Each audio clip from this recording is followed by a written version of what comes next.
I'm Brocki. And we have with us today a guest from far, far across the planet. Joining us today is Santos Bonacci. Santos Bonacci is a very fascinating and interesting person who's in high demand right now all around the world of alternative media. His website is universaltruthschool.com.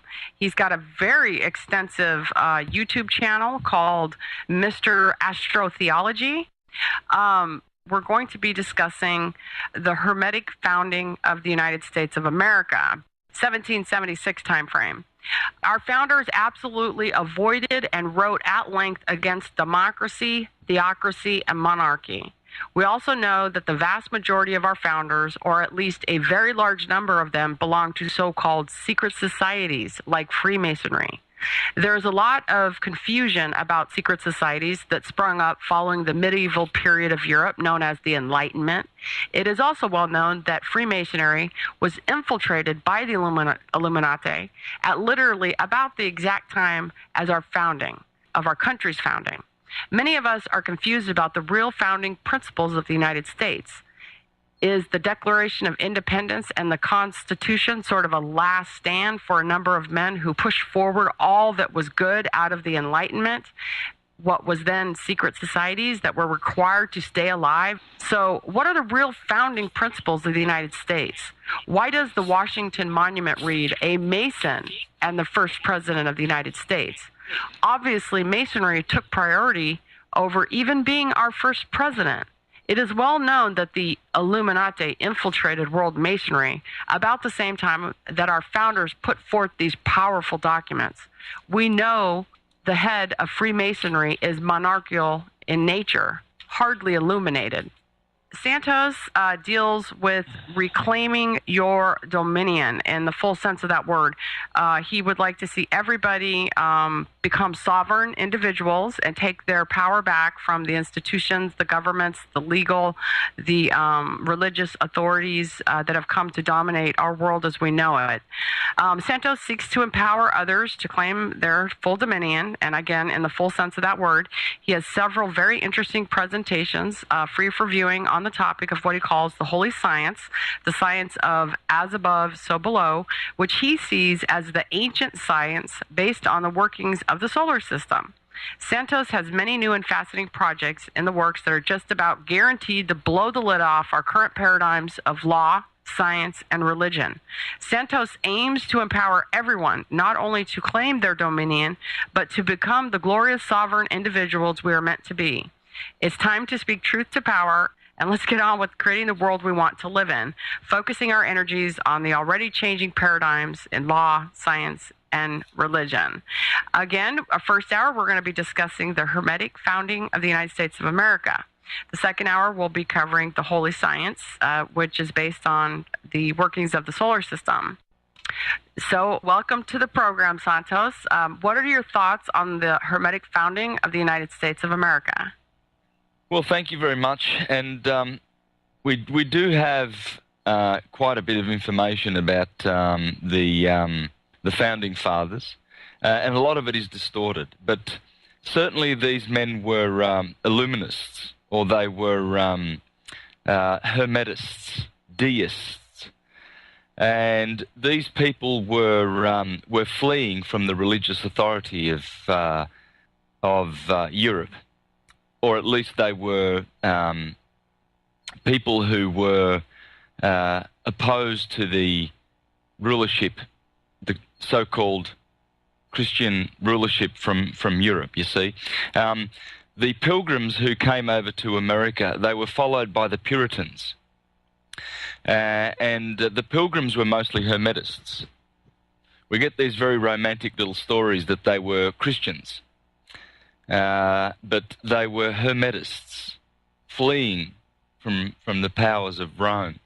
And look, what I'm going to share with you today, I think you mentioned this, I didn't quite pick this up, Charlotte, but you did say that I'm going to spend the first hour dealing with the Hermetic origins of the United States of America.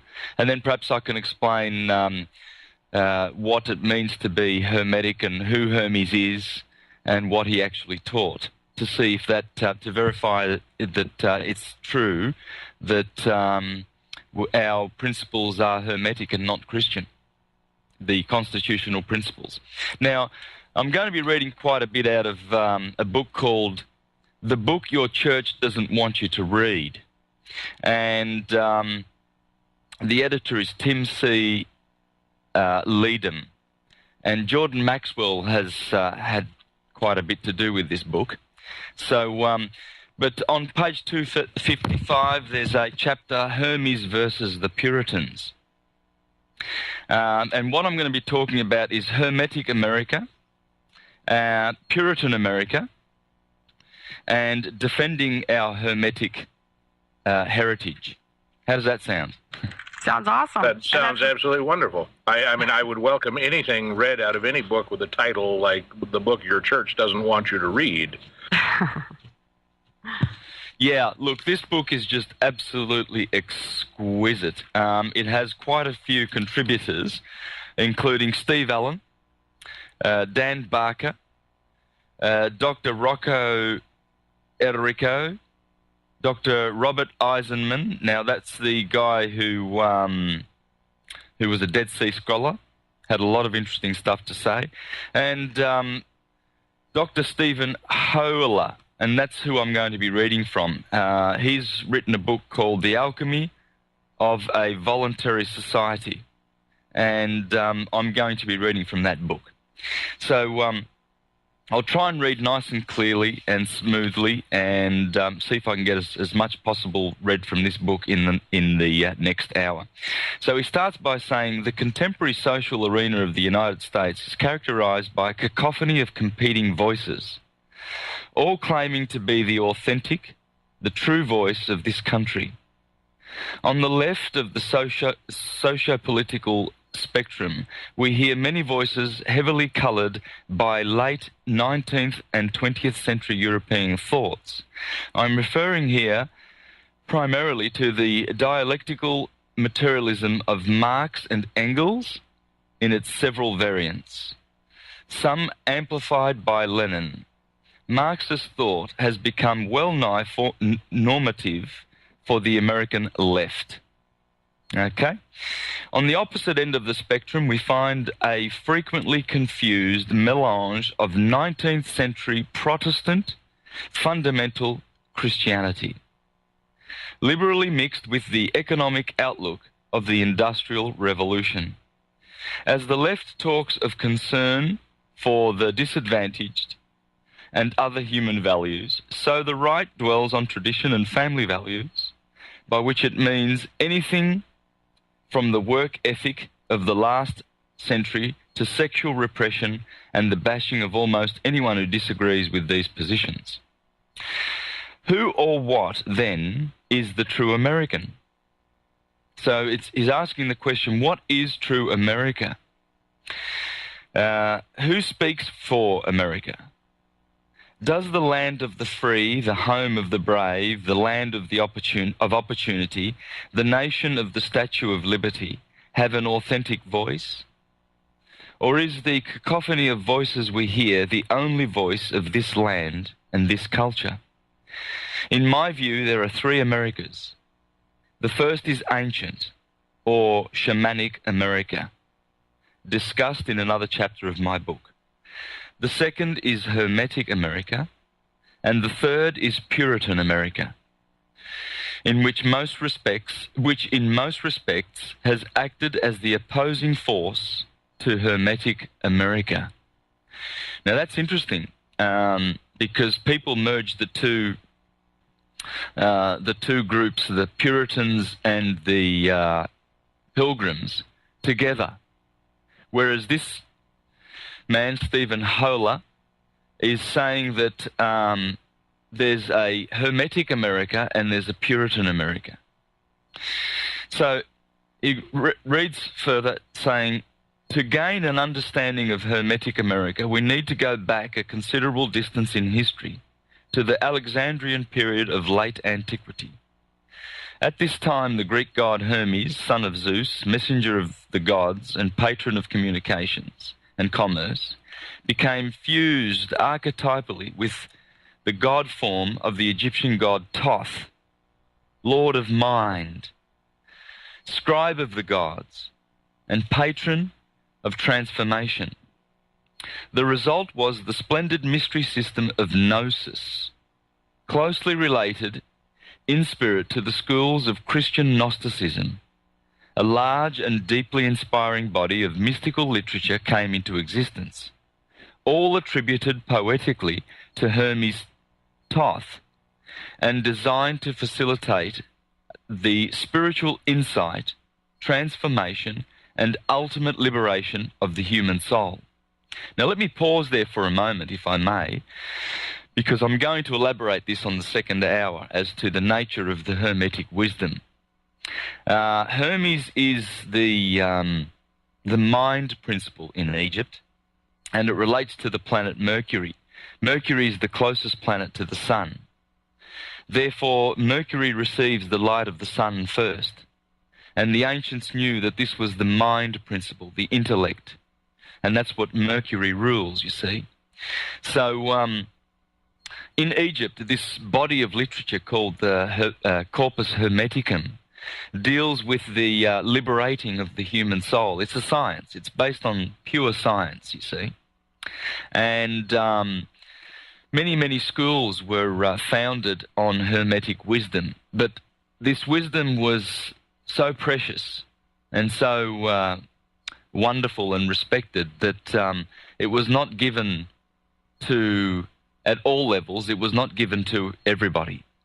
And so certain people would have to prove their desire to want to have this knowledge and to put themselves through an initiation process whereby they can go through different levels of this knowledge and prove their respect and love and honour for this wisdom and their responsibility to be able to act in harmony with the different levels of knowledge that they were acquiring. You see, so we have this beautiful esoteric wisdom school in the West, and I'm going to trace this wisdom school and its all its teachers right up until our modern day, from Hermes of ancient Egypt, and I'm going to show the lineage of great teachers who have been the exponents of Hermetic wisdom. So let me continue on then, establishing this Hermetic origin of America. The Hermetic Renaissance was in full swing when Columbus came to America. It flourished in England at the time of Elizabeth I, and thus the immediate ethnic and cultural parent country of North America became thoroughly Hermeticized. At the very time when England was beginning her colonial expansion in the world.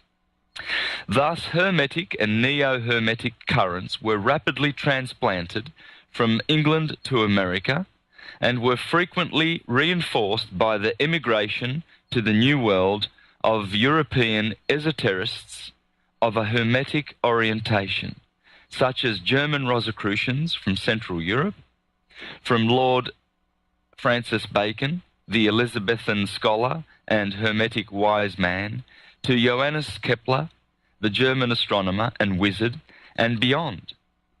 Esoteric influences, largely of Hermetic origin, were brought to bear on the newly founded colonies of North America.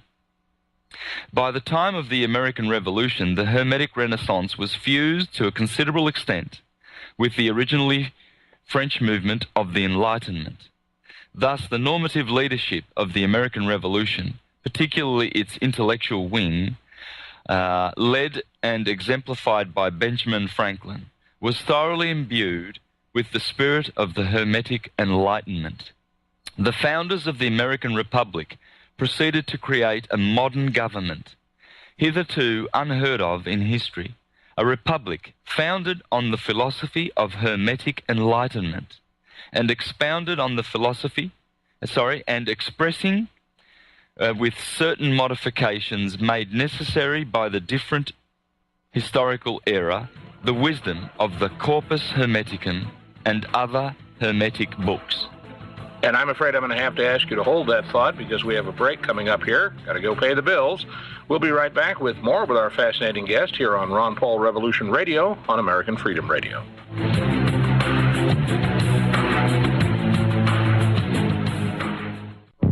Welcome to the world's meeting place. American. It's practically narcotic. Freedom. Oh, yes, I like very much. Radio. You're an American institution. American Freedom Radio.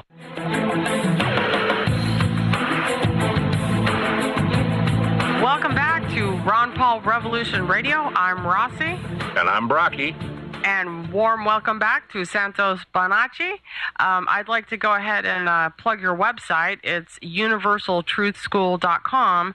And for those of you in the listening audience, you can catch up with Santos on YouTube. He's got a very extensive YouTube channel. It's Mr. Astrotheology. And but today we're taking the first hour to explore the Hermetic founding of the United States of America. I mean, why is it that on the bust of Washington it says a Mason and the first president of the United States in that order? So you were reading from the book. Was it the one the church doesn't want you to read? The book your church doesn't want you to read, Santos? Yes, exactly. The book your church doesn't want you to read, and I'm reading Stephen Hoeller. I hope I'm saying that correctly. It's spelled Hoeller. So I imagine that's spelled Hoeller. Nevertheless, yeah. Now, I just read the first portion of this little article. There's about 9 pages here. I'm going to skip to Hermetic America and just read a few excerpts there because I think we might run out of time. And people can purchase the book. It's a great book. There's many different little articles in there. It is an absolutely exquisite book, and I do recommend that everybody reads this book. The book your church does not want you to read. Now, I'm going to now read under the subheading of Hermetic America, and then I'm going to go to Puritan America and explain the difference, and then defending our Hermetic heritage. It's so important that America realizes and understands the true origin of the constitutional republic of the United States of America. Now, that's totally separate from the corporation, the democracy-based corporation, which is the United States, founded in the 1870s and with its capital in Washington, D.C.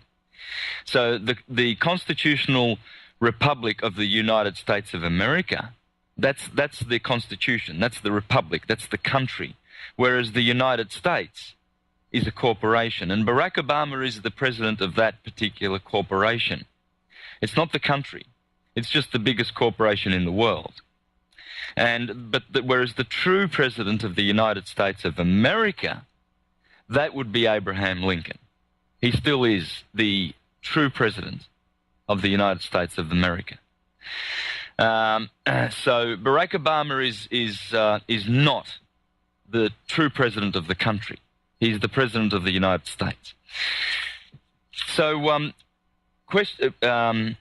reading from the Hermetic America portion. It says, the first of the important principles brought into the fabric of the new Commonwealth from the Hermetic Enlightenment was the separation of church and state. This principle was unheard of in any part of the world or in any government at the time of the founding of the United States. Under the Constitution, no longer was there any established faith. By law, the government completely disengaged itself from the business of religion.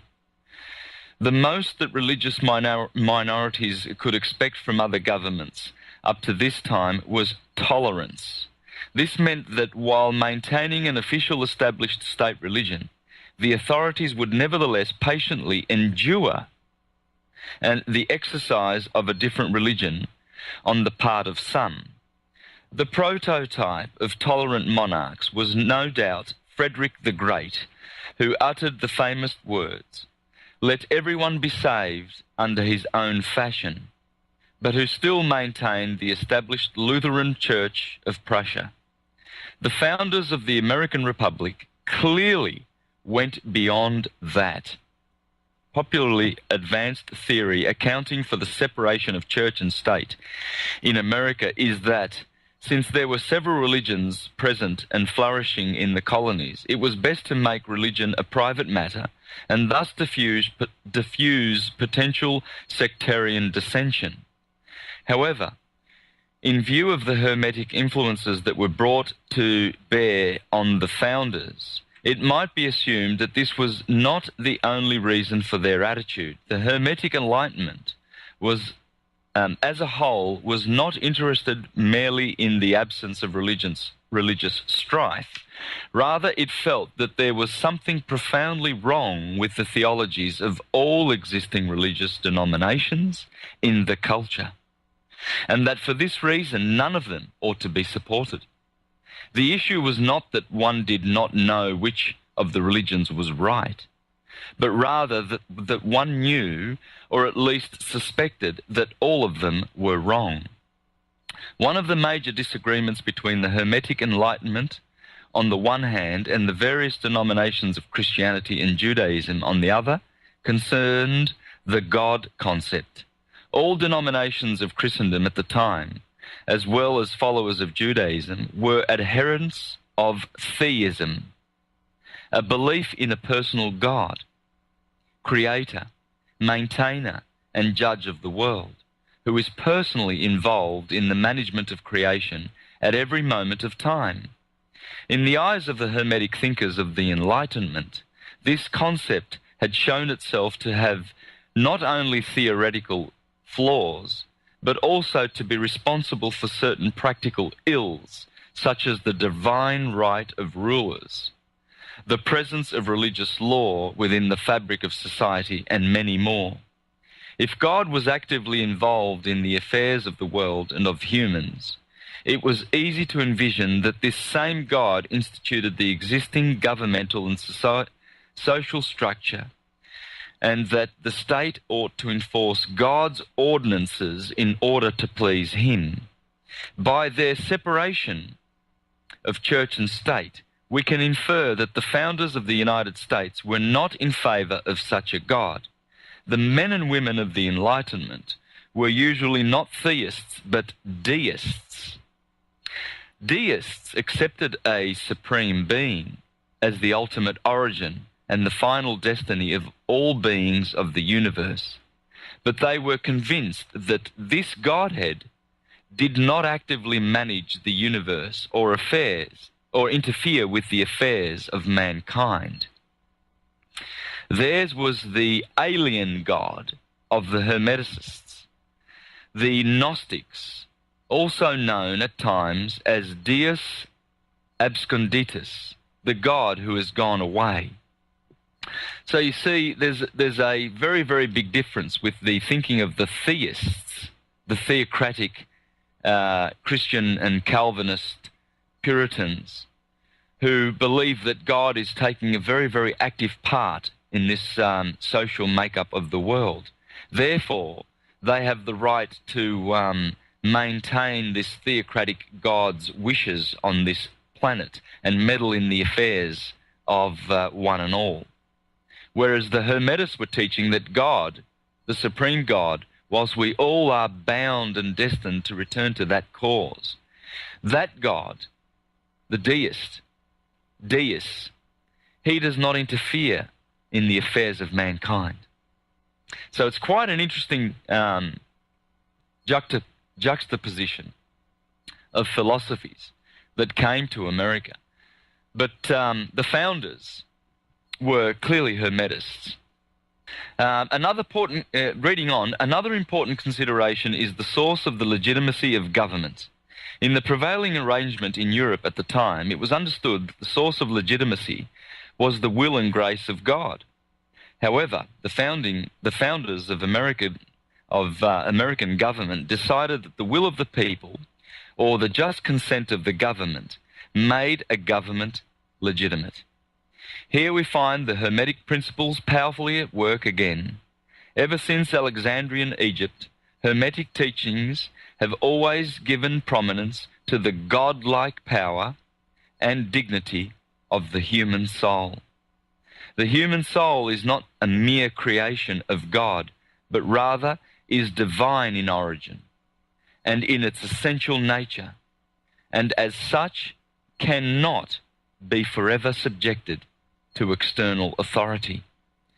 The human was constituted as someone who causes events to occur and not as someone who is the passive recipient of the effects of an external divine will. As free agents, citizens may contract with each other to form associations such as state and nation, and are not destined to remain subjects of rulers who are foisted on them. The social contract theory of Montesquieu also served as one of the inspirations of this feature of American government. Are you finding this very interesting? Well, extremely. I note that, for example, Christopher Hitchens, someone even more extreme than I am, has said that he, and an extreme proponent of liberty as well, has said that he can get along with a deist, whereas not with a theist. I share the same view. Yes. And I've written down so far Hermetica Enlightenment. Number 1, separation of church and state. And second was the just consent of the governed, not the will or grace of God. These are huge philosophical differences. There's a big difference. One is freedom and one is slavery. And I've proven this in my videos. I've prepared a lot of well-researched videos where I have proven beyond all doubt that there are two systems. The theocratic system where they teach, the theist system where they teach that God intervenes, is an interventionalist.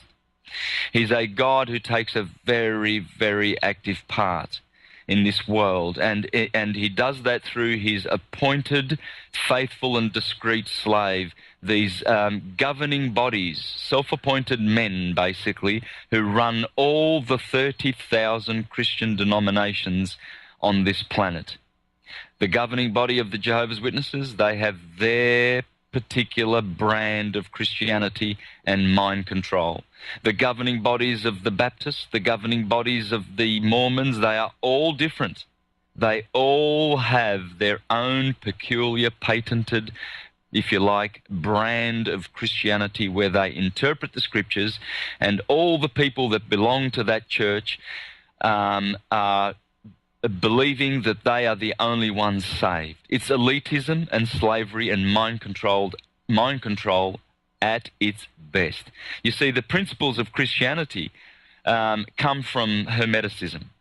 And I'm going to prove this in the second hour. I'm going to give enough evidence to prove that we have an ancient and wonderful Prisca Theologia, an ancient theology that was given to us and bequeathed to us by a very, very kind and well-informed priesthood that gave us this theology, which was based on science, pure science. And it's the science of the liberation of the soul and the spirit from physical incarnation. And that's all it is. It's our religion. And it's in there, it's hiding in the Bible, but it's been misinterpreted and misrepresented by church goers. And this is deliberate, because if they can do this, the powers that be, the elite, through their instruments, their controlling instruments, the religions of the world, they can control mankind. You know, they can have a voter base. They can have 51% voter base that will put their hands up and vote for George Bush, if you like. Because they get controlled and manipulated from their pulpits, these people. Now, let's discuss that was what I've discussed thus far is Hermetic America, and I haven't read all of this, so I've just read little snippets. I'm now going to the subheading Puritan America before I go to the final subheading, which is defending our Hermetic origin. Now, what's Puritan America? Well, it reads, in contrast to the Hermetic spirit, however, is another element in American life, which from the very beginning was different from, and indeed antagonistic toward the Hermetic Enlightenment. This opposing idea was Puritanism, or the Calvinist Protestant form of Christianity. In many ways, Puritanism became an entire lifestyle, a powerful force influencing public life throughout American history. The Puritans were transplanted from England following in the footsteps of John Calvin, the theocratic tyrant of Geneva, who was known to put people in prison for such crimes as dancing. You see what I was talking about before about freedom and enslavement? You see these Puritan Christian churchgoer types who are happy to kill you if you dance. John Calvin was a killer. He killed Michael Servetus. Michael Servetus was basically a Christian / Gnostic / Hermetist. And he was murdered by John Calvin.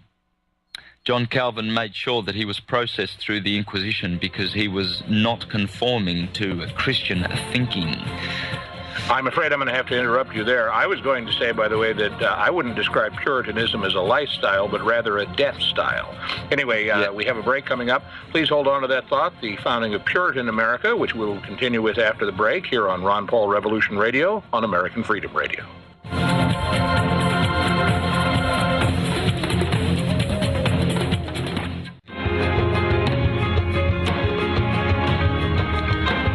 Welcome back to Ron Paul Revolution Radio. I'm Rossi. And I'm Brocki. And I just wanted to clarify for the listening audience that Rossi and Brocki are 100% grassroots. We are not associated with RevPAC or Ron Paul's official campaign in any way. We are just people of the grassroots volunteering our time to further the cause of a great defender of the constitutional republic, Ron Paul.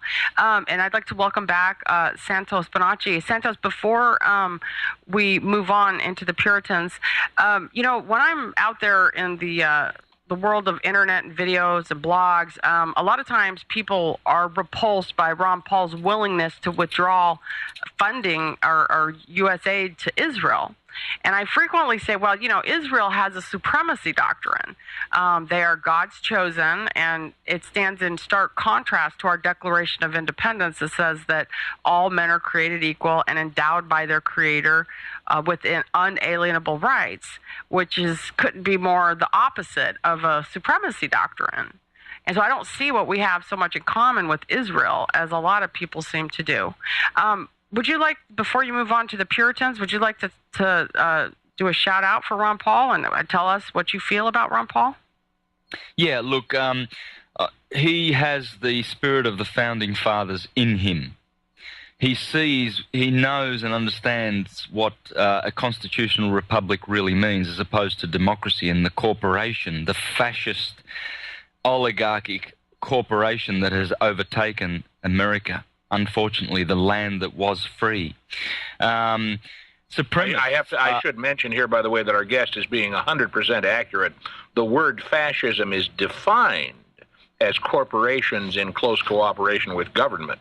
That was how our dear Italian dictator Benito Mussolini got the trains to run on time. He jumped in bed with the corporations. That's a very bad form of government. Yeah, it's fascism. It's out and out fascism. And if you need proof of that, just have a look at the I think it's your Congress. You'll see the fasci of Rome, the two massive big fasci of Rome sitting there in your is it the Senate or the Congress? I'm not sure how your government works there, but you'll see when the speakers get up to speak, you'll see behind them and by the side of the American military flag, you will see the fasci. That's telling you. It was also on the back of our 10-cent piece here for almost a century. Yeah, well, in Latin. Sorry. I was just going to say that corresponds with the corporate takeover around 1870s, like we were discussing. Exactly. You see, so it's a counterfeit. It has been laid in juxtaposition to this republic. And Benjamin Franklin did say, we give you a republic if you can hang on to it. Well, Rome, he knew what he was saying. He knew that he was saying, you won't be able to hang on to it because Rome's a coming. The Calvinists and the Puritans and the theocratic types, the theists, the people who want to subject you to their God, their fictional creation that they have made, their Humpty Dumpty God in the sky that they've created, their personal saviour, this interventionalist who comes in and, whoops, I'm going to destroy Sodom and Gomorrah, I'm going to bring about a flood, I'm going to bring Armageddon. This creation, this is an absolute fiction, and I've proven this. But as you use the word there, Charlotte, used the word supremacist. Well, they're elitists. These churches are elitists. I was Jehovah's Witness for 22 years, and I was condemning the Mormons and the and the Baptists and the Pentecostals and everybody else. I was in the elite group that was going to survive Armageddon, and I was going to watch the destruction of people like yourselves, guys, because you do not follow my faith. If I can point out, even on a series that the BBC did recently that was ostensibly on freedom of religion, they had time for a statement by leaders of various faiths in the United Kingdom. And the very first speaker, who I will not name for fear of embarrassing them, finished his speech with, I shouldn't really have been first. After all of my colleagues worship God in their way. I merely worship him in his way. Now talk about that for arrogance. Wow. My God, this is absolute buffoonery. These are people who do not know any of the science, the beautiful science that is in the Holy Scriptures. You see, what happens with these clowns, the priests and the clergy class, is they actually destroy spirituality in people. You see, what they do is they give you religion. Relegare in Latin, relegare means to bind with fasci, and that is the fasci of their God.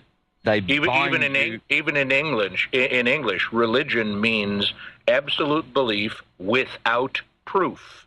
It's the without proof part that bothers me. Exactly. This is absolute mind control. It's brainwashing and mind control. But let's stay focused. Let's go back to the Puritans, shall we? And we will certainly open up that conversation wide open with the Holy Science on the second hour. Yes, beautiful. Look, I've got a couple more choice snippets from the subheading Puritan America, and then we go to defending our Hermetic origin, okay? So reading on from there where we spoke about John Calvin being a killer, which he was, so he had some people thrown in prison for crimes such as dancing. Inspired by Calvin's disciple, John Knox, the ranting scourge of Scotland, English Puritans had become the cause of much anguish in their home country. Some of them came to America in 1630, close on the heels of the Pilgrims, who were not Puritans, and who had arrived in 1620. Let's clear this part of the American history once and for all. Oliver Cromwell, whose associates cruelly executed King Charles I, instituted a pious dictatorship in which Christmas was outlawed and merry old England was stripped of virtually all colour and beauty. This cruel and boring regime was eventually replaced by the restored monarchy of the House of Stuart, and Cromwell's Puritan friends were increasingly subjected to the ire of just about everybody. Many of them decided to sail over the Atlantic to join their fellows in Massachusetts and to kill a whole bunch of indigenous Indians and persecute a whole bunch of Hermetists who were fleeing to the land of freedom. If you'll forgive me, my friend, I have to mention something here. In 1969, I moved from sunny, modern, rational Southern California to a town called Marblehead, Massachusetts. And it's interesting to note that our town was purely Pilgrim in its foundings. We were founded in 1629, 1 year before the Puritans got there. And the difference in our town charter and what we did is night and day. I tell you from personal experience, just for example, and here's a very telling one, of all the treaties that were signed between the indigenous North American peoples, the Indians as they were called at that time, and the white man, there is exactly one signed prior to 1920 or something that is still in force and has never been broken by either side. One treaty. And that treaty was signed between the town of Marblehead and the local indigenous residents, guaranteeing them a portion of Marblehead Neck, a peninsula of the town, for their summer religious festivals. That treaty is still in force today, and that area is still being used for such festivals. The only unbroken treaty ever, and that was done by the Pilgrims, not the Puritans. Yeah, lovely. Well said. Yeah, there's a lot of evidence to support all this. There's no doubt about that. People get confused because there's a lot of indoctrination in our education system, especially in the last 50 years. And especially since the Federal Reserve and the Vatican has run the country. They make sure that people's minds are poisoned and confused about the true history of America. The Hermetists did not kill a soul. They would never kill a soul. They are enlightened human beings. The killers were the supremacists, the elitists who had to chop off the heads of unbelievers, and that they did. That they did. America is a land that has been filled with much shed blood from these corporate Christian churches. I don't mean to steer us off course, but I've made an observation with the judicial system and a number of innocent people that are in prison, and the way it's almost like an inquisition, because a prosecuting attorney has what's called prosecutorial immunity. So let's say a wrongful, evil prosecutor knowingly puts an innocent person in jail. There's no recourse. There's no redress. And that's tantamount to the Inquisition in our own legal system today. Yeah, it is the Inquisition. It's absolutely right. We only have a little bit more before the break, but those observations. I should mention that Ron Paul has changed exactly one position in all of his years in public life. He's changed one, just one. And that single position was that he would support the death penalty back in the 1970s, but he's thoroughly backed away from that position now, and there's a reason, because in between whiles he discovered how many innocent people were sitting on death row and in prison. When DNA evidence became available, what was it, 76% of the inmates on New York's death row were proved innocent? I mean, what kind of a system is that?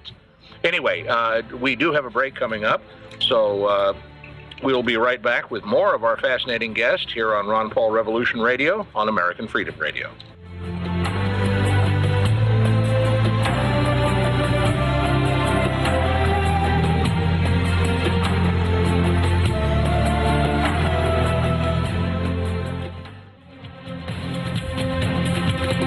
Welcome back to Ron Paul Revolution Radio. I'm Rossi. And I'm Brocki. And a warm welcome back to Santos Bonacci. I'd like to give out your website, sir. It's universaltruthschool.com.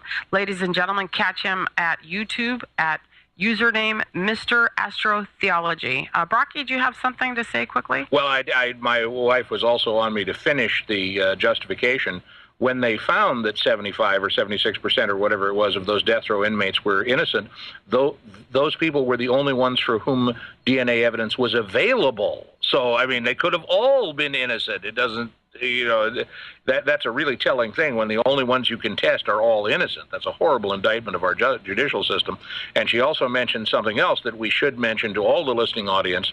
You, as a member of a jury, have the power to acquit no matter what the law says.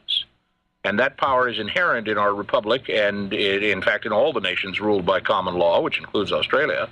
And those are shining moments when you acquit in spite of the law. And thank you, Santos Bonacci, for joining us. It's very early in the morning for you, so thank you. Yeah, my pleasure. Okay. Well, just I would just like to sum up then what I was talking about with Puritan America. So we see there this situation where the Puritans have got a massive, strong foothold in the country. And look, I'm going to leave off from reading the beautiful, choice little snippets there, and I can probably include them in a subsequent interview. But under the heading of Defending Our Hermetic Heritage, it reads, "Will the Hermetic vision prevail, or will the encroachments of an archaic, unconscious religiosity and of a gravely flawed worldview and lifestyle based on them drive the American people and culture farther and farther away from the goals envisaged by the founders of this nation? Finally, we need to take our stand and begin vigilantly to sift the Hermetic wheat from the Puritan chaff in contemporary public life." So let me just leave that at that, and I urge people to have a look at that book, the book that your church doesn't want you to read. Now, so we see there that the founding fathers were Hermetists. They were deists. They understood that there was a creator, a cause, a wonderful originator, a prime source for all of the physical, visible things that appear to our eyes. They realized that these material things came from spiritual causes and not the other way around. You see, the materialist, the material scientist, he sees things from a purely material perspective, and that is that we are pure physical, cellular, molecular, evolved bodies, which then developed side effects as thinking and heart and emotions and all of these other things, whereas the Hermetists taught that it was the other way around. Our origin is from above. Our origin is actually spiritual. But you see, what the churches do is they destroy this spirituality. Now, and they give you religion, relegare, to tie you up in Latin. Now, what is Hermeticism? Well, it is the teaching of the soul, of the science of as above, so below. What an ancient priesthood in Egypt understood through their studies and through the higher consciousness that they enjoyed because of the cyclical nature of our solar system. You see, we live in a cycle called precession of the equinoxes. And this forms a major part of the science of as above, so below. And what happens is our consciousness goes up and down, up and down. And we go through certain ages, and they are contrasted by the elements of gold, silver, bronze, and iron. When we are in the golden age, we enjoy ethereal consciousness. We are fully conscious. We have all of our 360 senses activated, and we have all our psychic powers and all of our spiritual powers. We are very, very powerful divine creatures, and we've enjoyed these powers on this earth. And the results and the evidence of this is the beautiful megalithic monuments that have been left to us by these wise and wonderful conscious beings that were on this earth thousands of years ago. The Great Pyramid is a great evidence of this. We could never reproduce that, even with all the technology that we have today. So we know that consciousness goes up and down, pretty much like we have day and night.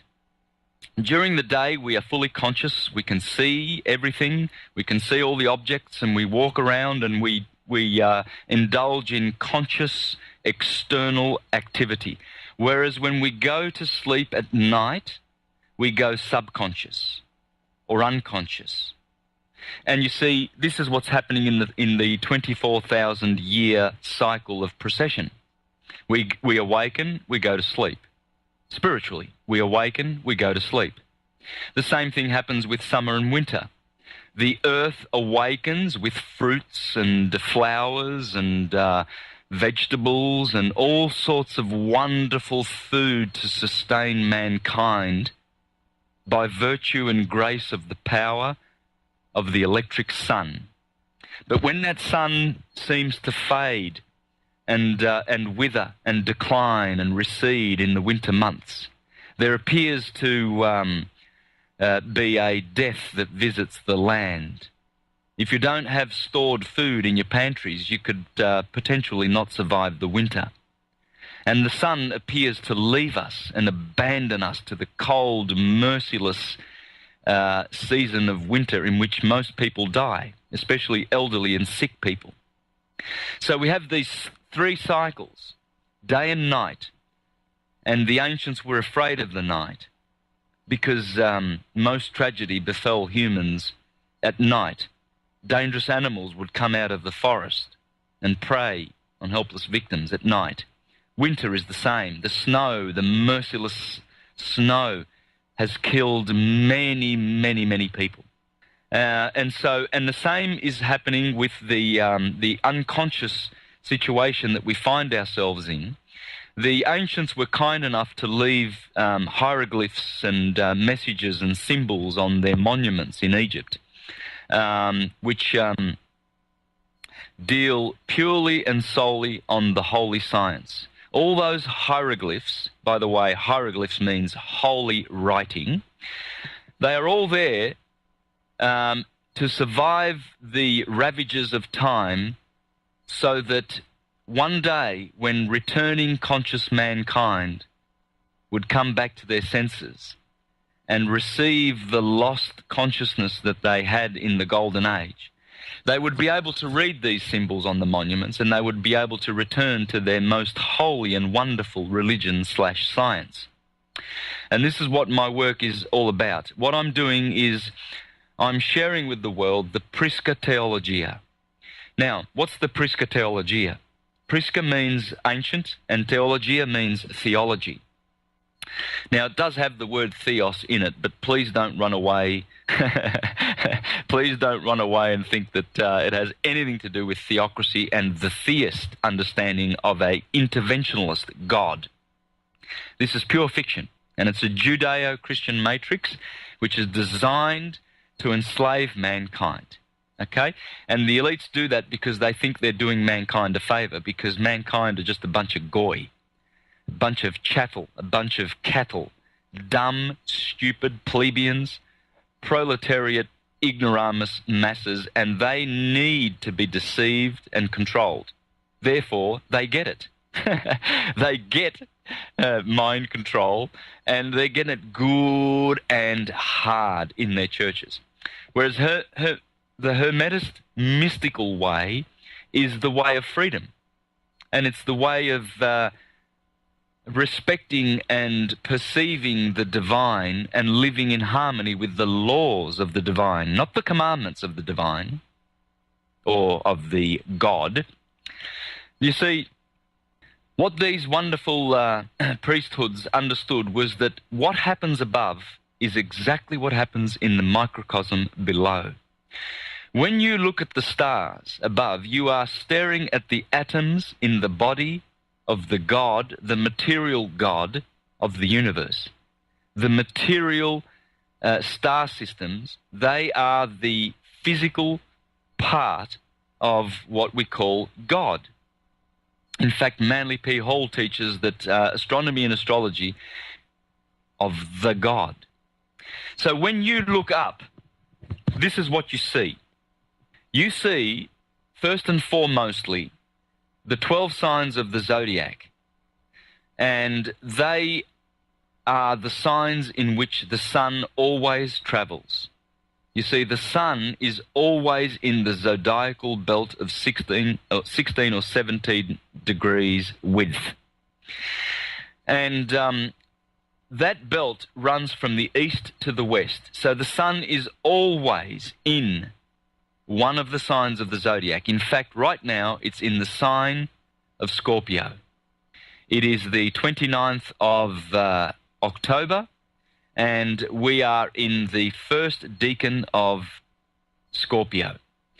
But what the ancients understood is that when you look up to the east on the 21st of March, you have the equinox, in which the sun splits the day between 12 hours of darkness and 12 hours of light. There are only 2 equinoxes during the year. This will happen on March the 21st and September the 21st. And what this is, this particular holy day is so beautiful because it balances the forces of light and the forces of darkness for 2 days during the year. And what it gives us is this. When you look to the horizon at 6 o'clock, the sun will be breaking the dawn on that particular day. At 6 p.m., it will set perfectly. It will only happen, rise at 6 and set at 6 perfectly on that one day, or on the September the 21st. It's opposite, 6 months later. And what it's giving you is a story in the sky. When you look to the first 30 degrees above the horizon, those stars there belong to the sign of Aries, the ram, the Lamb of God. The next 30 degrees portion of the sky belongs to Taurus, the next to Gemini, and there you have the first quadrant, from the horizon of the sunset to directly above your head, midday.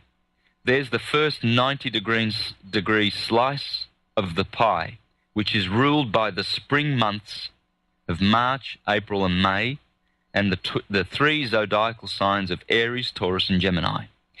Then begin Cancer, Leo, and Virgo, and that brings you to the sunset. Those 6 signs are the signs of light. They sit above the horizon. They correspond to the light, the day portion of the day. The signs below the horizon are these: Libra, Scorpio, and Sagittarius, Capricorn, Aquarius, and Pisces, all in order. Now, the ancients knew that in the microcosm, in the human body, we have the same format. Aries is in the head. The top of your head begins at March the 21st, the equinox.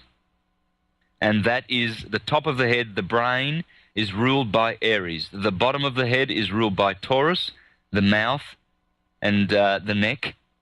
Then Gemini, the twins, rule the 2 arms, the twins, and the 2 lungs.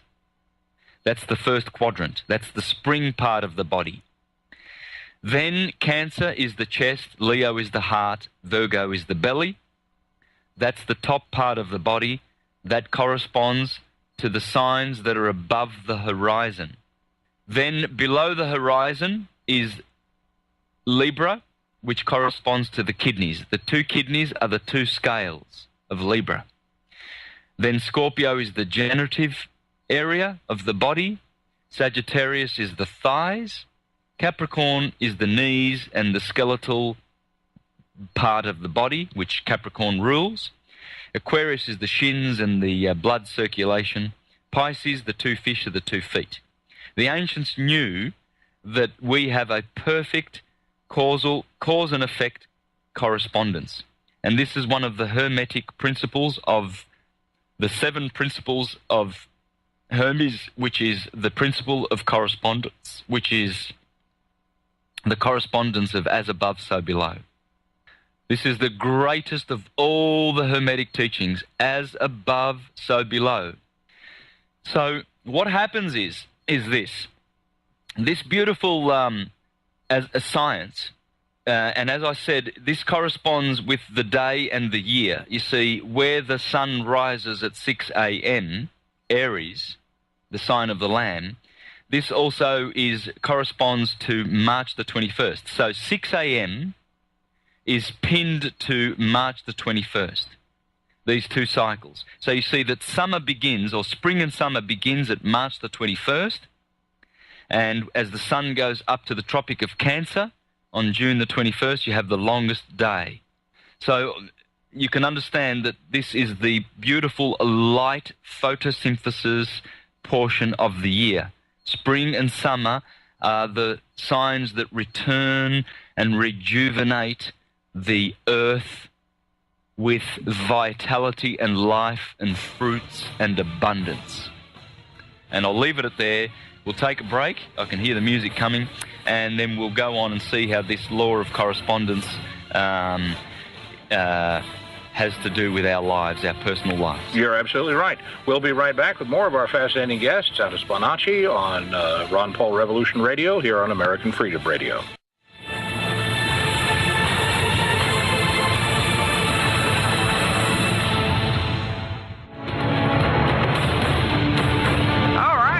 Welcome back to Ron Paul Revolution Radio. I'm Rossi. And I'm Brocki. And a warm welcome back to Santos Bonacci. And he was explaining the what he calls the holy science, the science of the solar system. We were talking off air a little bit about the concept of the precession and how the constellations have shifted over the thousands of years. Would you like to address that a little bit as we go forward, Santos, please?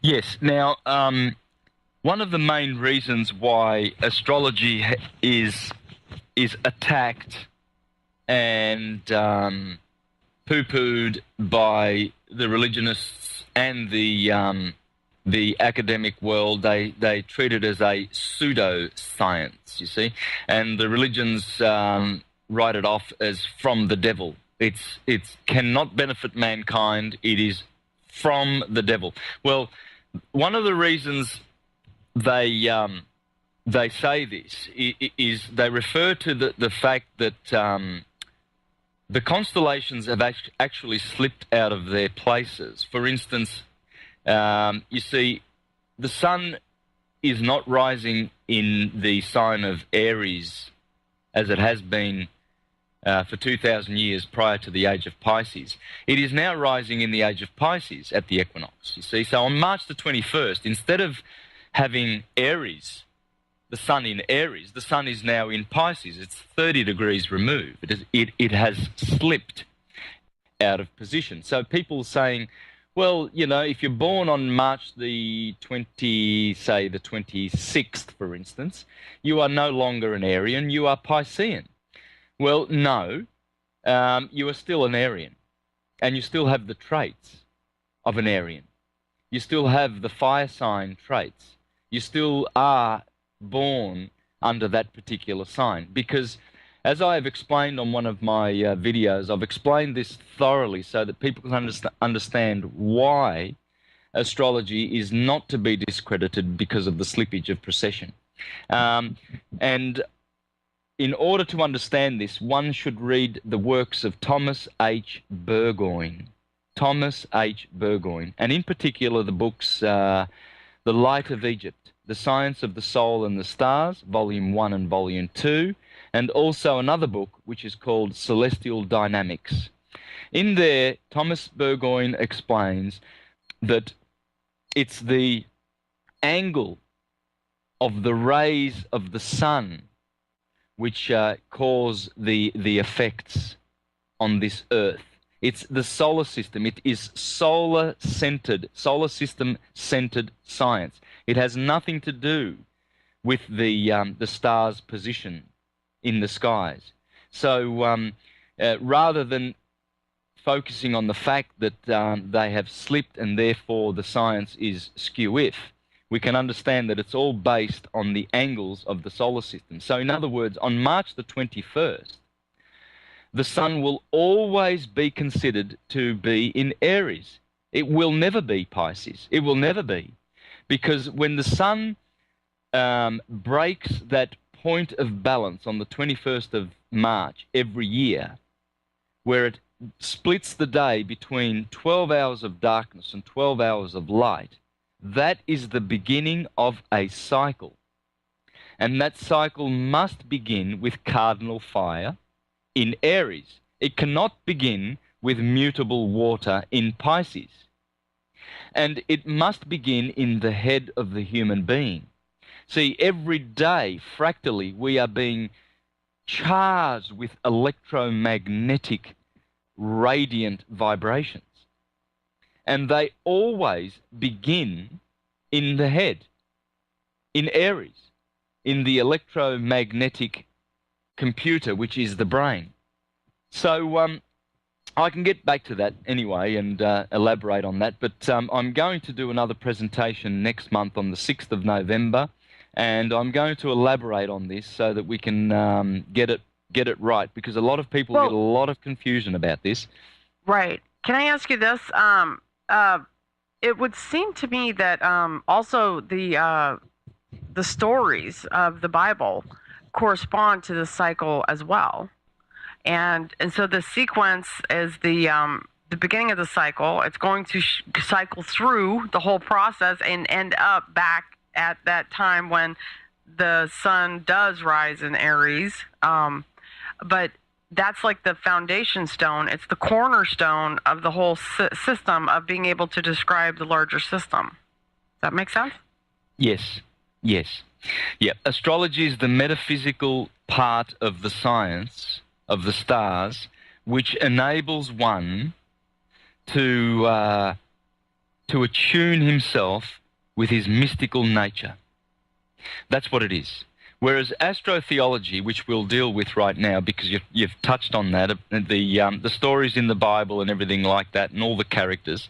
Astrotheology, which is what I deal with, is the mythological part, the storytelling part, which gives us many layers of spiritual wisdom. It gives us eschatology, which is the science of the end of the cycle and how to interpret the cycles and how to live best within those cycles.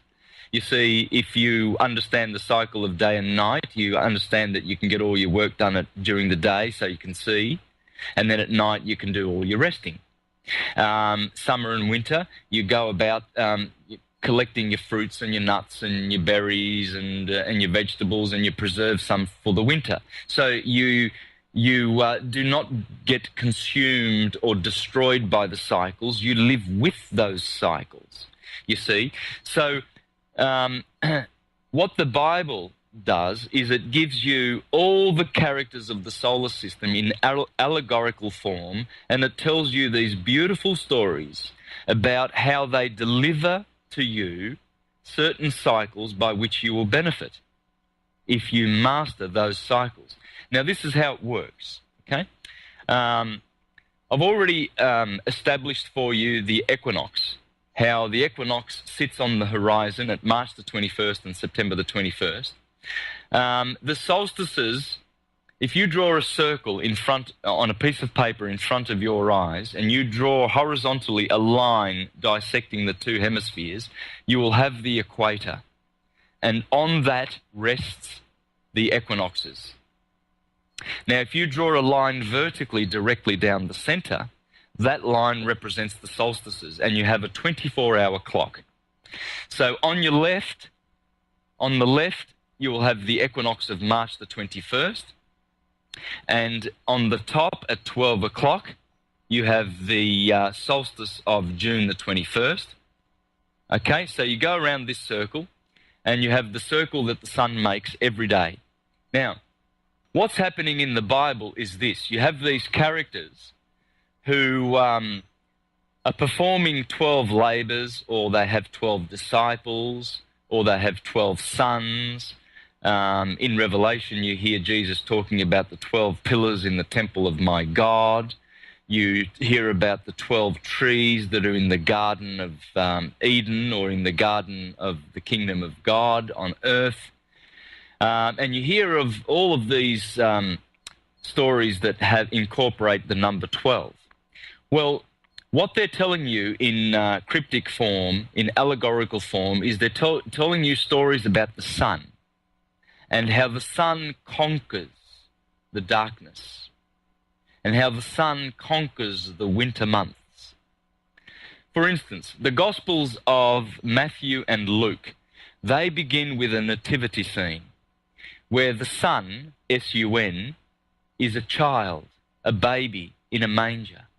Well, let's see how this story corresponds with the story above and the story of the 12 signs of the zodiac. When the sun is a child, it's the 25th of December. So the sun begins its journey to climb up the mountain and to wax its light potential. Like the moon, it waxes and wanes. So the sun has a waxing cycle which goes from December to June. From December the 25th to June, you could say the 21st, the solstice. So the sun is climbing up and climbing up and climbing up. Once it reaches the solstice, then it reaches the sign of Cancer, and the crab begins to walk sideways, so the sun begins to do what's called a sideways walk, and it begins to wane. It begins to fall and go all the way down from the beautiful summer heights down to winter again, the 21st of December, to die. So in the nativity scenes of Matthew and Luke, they begin the yearly cycle of the sun in the cold months of December at the solstice.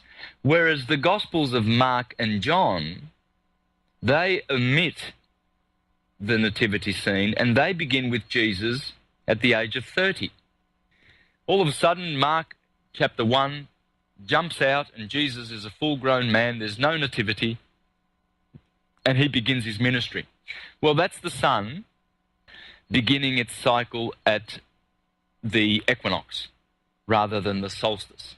So you have two Gospels, Matthew and Luke, which begin with the solstice part of the cycle, and you have Mark and John, which begin at the equinox part of the cycle.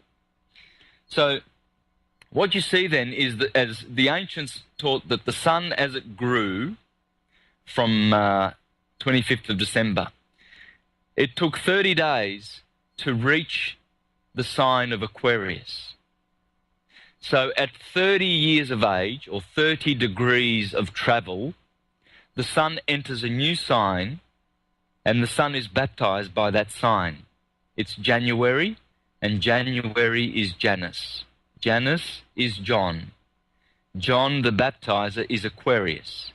He holds he is the water bearer. He carries a flask of water and he is pouring the water down. This, in the natural cycle of the sun, corresponds to the wet season in the northern hemisphere. The sun is getting a hell of a baptism as it goes through the month of baptism. In fact, that's what it used to be called, January in the Latin calendar. It used to be called baptismo. So you see that the sun gets baptized by John the Baptist. Then the sun is purified in the month of February. In fact, the word febru in Latin means to purify. And in fact, the 1st of February is the day of the purification of the Virgin Mother of Jesus Christ. And because this is the month where the sun is growing in its light force, and the days are lengthening. So in February, the festival or the season of Lent begins. There's 40 days of Lent. Lent is a word which is short for lengthen. And this is because the days are lengthening, but still the sun has not conquered. The sun must conquer once it reaches the 21st of March, you see. And until such time, it is in the wilderness. This is why Jesus, immediately after being baptized, goes into the wilderness for 40 days. This corresponds to the 40 days of Lent, in which Christians down below are eating fish, because February is Pisces. And Pisces is the season of fish and the fishing season. Therefore, Christians are admonished to eat fish because the Lord Jesus Christ in the heavens, the Son, is in the sign of the fish. So already in just one quadrant, we see much of the gospel story unfolding. You see the baptism, you see the eating of the fish and the lengthening of the days, the season of Lent and the 40 days of wilderness, that Jesus is in the wilderness. Then, of course, Jesus returns from the wilderness and begins his ministry. And the first thing that happens is Jesus is declared as the Lamb of God that takes away the sin of the world. And John the Baptist declares this because the Son now has entered into the sign of Aries. And of course, as I said, when the Son enters the sign of Aries, this is the sign of forgiveness, because now the days are longer and the nights are shorter. So the Lamb of God, which introduces the longer days, every year has been given the designation as the Lamb of God that takes away the sin of the world. Because the sin of the world is the 6 months of winter in which the sun was suffering. Its rays were afflicted. They were afflicted and short, and therefore mankind suffered. But now the return is in the sign of Aries, therefore the Lamb of the God that takes away the sin of the world. And you provide me with the perfect breaking point. We do have a break coming up, but we'll be back with more of our fascinating guest here on Ron Paul Revolution Radio on American Freedom Radio.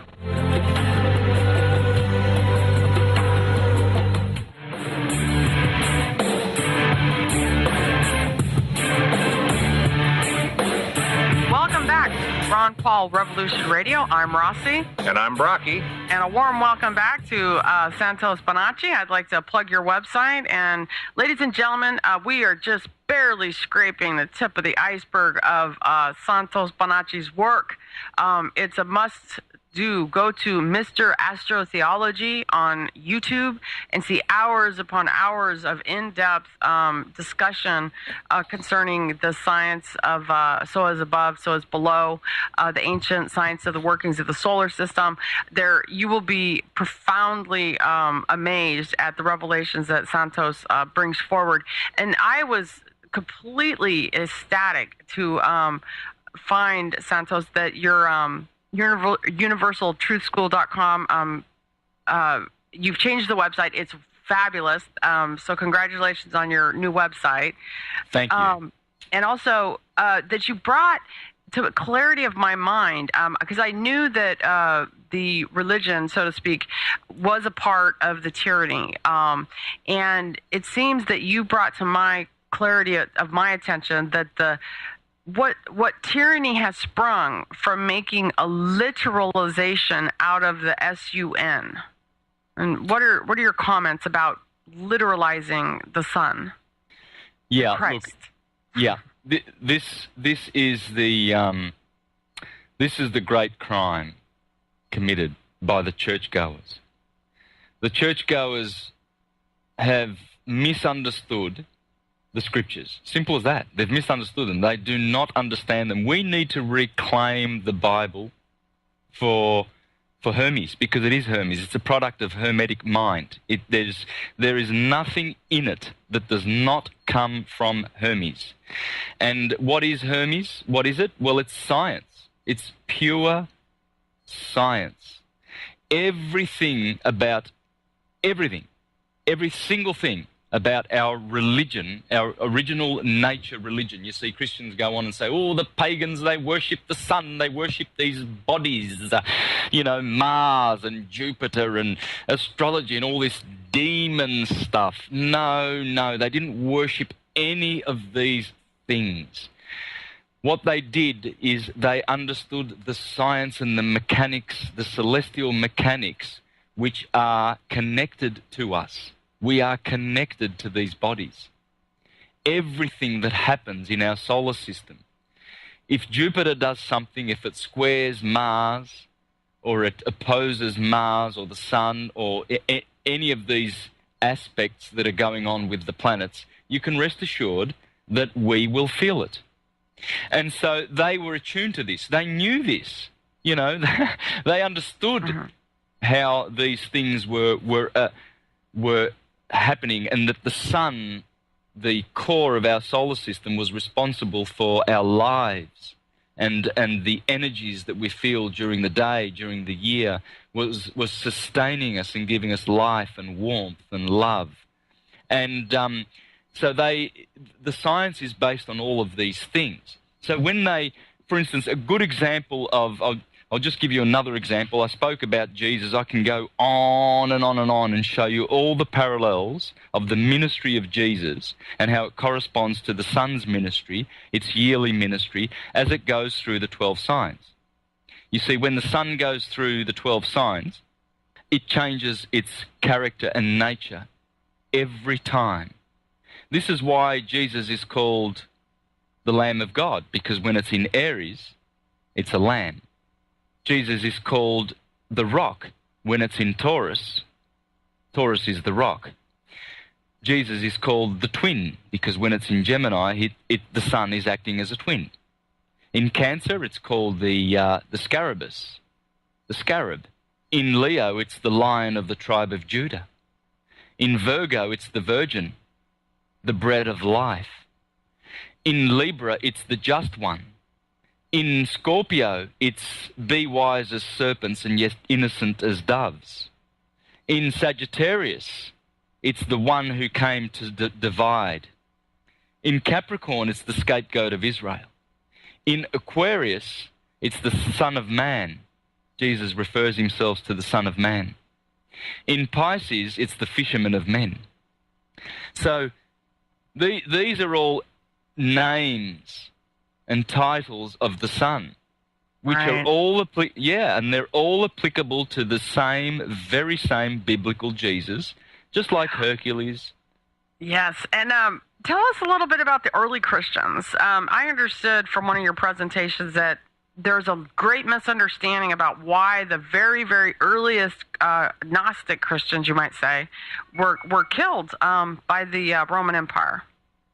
Well, yes, because these were people who, according to Eusebius, the church historian, and if you read the works of Philo, the first century Jewish Platonic scholar, he shows that the Christians were adepts of Serapis in Egypt, Alexandria, and that their origin was of antiquity.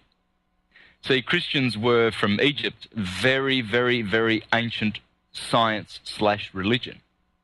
And when they left Egypt and Alexandria, many of these so-called Christians, these Gnostics, they went to the Middle East, and they were the Therapeutai, the Essenes, the Telestai. These were people who founded a mystery school based on the concept of a Messiah and the return of a Messiah. In other words, the return of a higher consciousness which would save mankind and bring mankind back to the golden age and restore the spirituality of mankind. Well, that's what the Gnostics were. And of course there was Marcion, there was Valentinus, there was Basilides. The Apostle Paul was also, the Apostle Paul was a Gnostic Christian. There were many Gnostics. The literalist Christians, which came up from this in this period, they were exposed as the buffoons who were distorting the scriptures and giving it a literal rendering. And the people who were behind this were the Romans. And in particular, the Flavian dynasty. The Flavians were inventors of fictional religions to enslave mankind. Vespasian, who set himself up as the Son of God, and Titus, who went to Jerusalem and destroyed the mystery schools, they set up a counterfeit Christian religion which was based on a historical Jesus, in order to destroy this messianic movement in the Mediterranean, and in order to snuff out the spiritual light of the Gnostic Christians, and to divert worship and attention to the Caesars of Rome. I should point out here that a sign of how thoroughly the Roman emperors succeeded, by the 5th century, it was well acknowledged even by some of the emperors in their own writings that the power of the empire depended on 4 legs: a standing army of soldiers, a sitting army of bureaucrats, a kneeling army of priests, and a crawling army of informers. Oh, my, that's beautiful. Exactly. And Rome has been behind this. Now, Rome has put a lot of money into this fiction to make it stand up, but the fiction's falling. It's a house of cards. There's no lie that will endure forever, and the lie of the historical Jesus Christ, it will fall. It must fall. It's a lie. It is an absolute aberration which has caused so much bloodshed on this earth. Christians, or so-called literalist Christians, have been shedding blood in the name of Christ for thousands of years now, since the Empire of Rome began with its fictional story about a historical saviour. There's only one salvation. There's only one way to be saved if you're looking for salvation. Salvation is waking up. Salvation is waking up to who you are and to your freedom, and to who you are in that you were born free. Whatever paper that you registered with, your marriage certificate and your birth certificate and all these things that Rome owns, they belong to Rome. They belong to Rome. We are free. We are the free. And that's what salvation is. Slavery is joining one of these organizations which invented slavery. That's what slavery is. Freedom is getting the hell out of there and being free. Yeah. And Santos, will you briefly cover the papal bulls? Well, yes, the Catholic Church has cursed mankind with so many papal bulls. The most powerful papal bull was written up in 1302 by Pope Boniface VIII, and that papal bull is a Sestui trust, really. It's an express trust. It is called Unum Sanctum. And in that trust, the famous trust bull, papal bull, the Catholic Church has declared that everything in the earth belongs to it. All the souls therein, and all the chattels, all the personal property, and all the real estate. They're land grabbers. My friend, I have to cut you off right there because our time is over, and it's too we're going to have to turn this over to somebody else. But I'll say this. I had known of that statement of Hitchens that he could get along with a deist, and your accomplishment this hour, my friend, is that you have taught me why he can get along with a deist, and you have impressed me thoroughly. We will be back, not tomorrow, of course, but Monday with another edition of Ron Paul Revolution Radio here on American Freedom Radio. We'll see you then. Thank you, Santos Bonacci. Thank you so much, sir. Indeed. Thank you, guys. No rules, no rules, no taboo topics, no taboo topics, no fear of doom, no fear of doom. We are American Freedom Radio, American Freedom Radio. Characterized by a cacophony of competing voices, all claiming to be the authentic, the true voice of this country. On the left of the socio-political spectrum, we hear many voices heavily coloured by late 19th and 20th century European thoughts. I'm referring here primarily to the dialectical materialism of Marx and Engels in its several variants, some amplified by Lenin. Marxist thought has become well-nigh normative for the American left. Okay? On the opposite end of the spectrum, we find a frequently confused melange of 19th century Protestant fundamental Christianity, liberally mixed with the economic outlook of the Industrial Revolution. As the left talks of concern for the disadvantaged and other human values, so the right dwells on tradition and family values, by which it means anything from the work ethic of the last century to sexual repression and the bashing of almost anyone who disagrees with these positions. Who or what, then, is the true American? So he's asking the question, what is true America? Who speaks for America? Does the land of the free, the home of the brave, the land of opportunity, the nation of the Statue of Liberty have an authentic voice? Or is the cacophony of principles? Now, I'm going to be reading quite a bit out of a book called The Book Your Church Doesn't Want You to Read. And the editor is Tim C. Leadham. And Jordan Maxwell has had quite a bit to do with this book. So, but on page 255, there's a chapter, Hermes versus the Puritans. And what I'm going to be talking about is Hermetic America, Puritan America, and defending our Hermetic heritage. How does that sound? Sounds awesome. That sounds absolutely wonderful. I mean, I would welcome anything read out of any book with a title like The Book Your Church Doesn't Want You to Read. Yeah, look, this book is just absolutely exquisite. It has quite a few contributors, including Steve Allen, Dan Barker, Dr. Rocco Enrico, Dr. Robert Eisenman. Now, that's the guy who was a Dead Sea scholar, had a lot of interesting stuff to say, and Dr. Stephen Hoeler, and that's who I'm going to be reading from. He's written a book called The Alchemy of a Voluntary Society, and I'm going to be reading from that book. So I'll try and read nice and clearly and smoothly, and see if I can get as much possible read from this book in the next hour. So he starts by saying, the contemporary social arena of the United States is characterized... Why does the Washington Monument read, a Mason and the first president of the United States? Obviously, Masonry took priority over even being our first president. It is well known that the Illuminati infiltrated world Masonry about the same time that our founders put forth these powerful documents. We know the head of Freemasonry is monarchical in nature, hardly illuminated.